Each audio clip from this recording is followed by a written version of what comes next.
Assalamu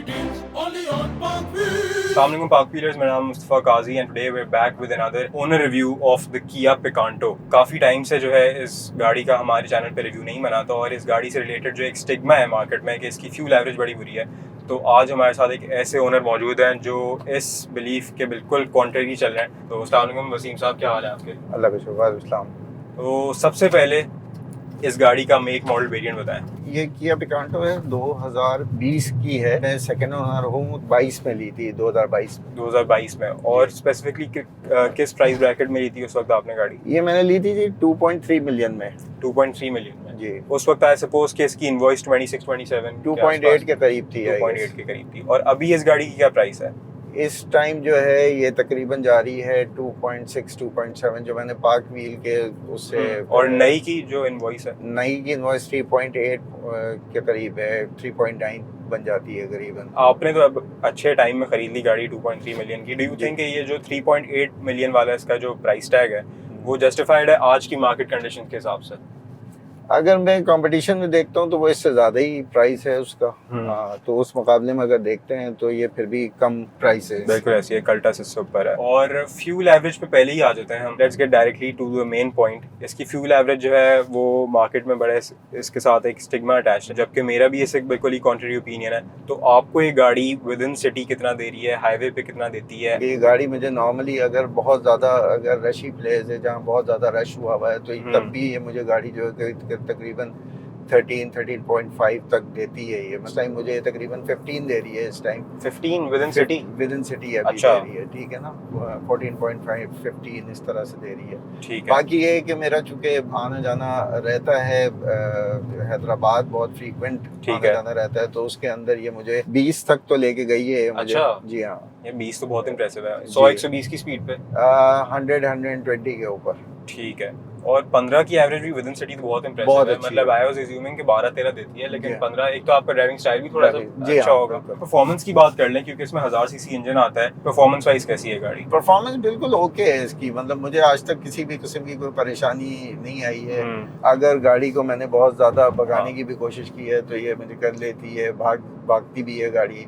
लेकिन normally मैं गाड़ी बहुत नॉर्मल अंदाज में चला रहा हूं. वैसे भी इस कैटेगरी गाड़ियों के लिए परफॉर्मेंस सिर्फ इसी आप रेफरेंस में रख सकते हैं कि आपको कोई गाड़ी ओवरटेक करनी है. जी हाँ, मैक्सिमम कराची में वैसी 60-70 से गाड़ियाँ बनी जाती है. बिल्कुल. तो वैसे ऑप्टिमल पावर 1,500-2,000 आरपीएम पे गाड़ी आप ऑन एवरेज चला सकते हैं 60-70 की स्पीड. बिल्कुल ऐसे ही है. अच्छा, इसकी मेंटेनेंस आप किधर से कराते हैं, कितने इंटरवल पे कराते हैं, and what does it cost on average? Locally बाहर से कराता हूँ ज़्यादा.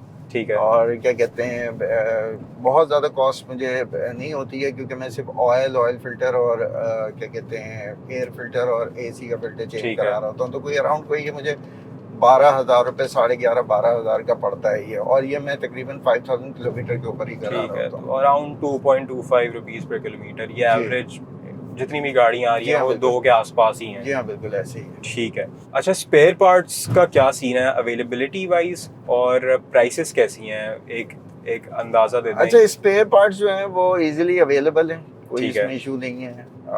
ओपन मार्केट से भी आपको चीज़ें मिल जाती हैं. ठीक है. और ये कि आप जो है अगर किया की डीलरशिप पे जाएं तो वहाँ से भी आपको मिल जाएगी. बाहर से आप लेना चाहें तो आपके पास ऑप्शंस अवेलेबल हैं वहाँ पे भी कि जी मलेशिया, इंडोनेशिया, वहाँ की चीज़ें आपको मिल जाती हैं.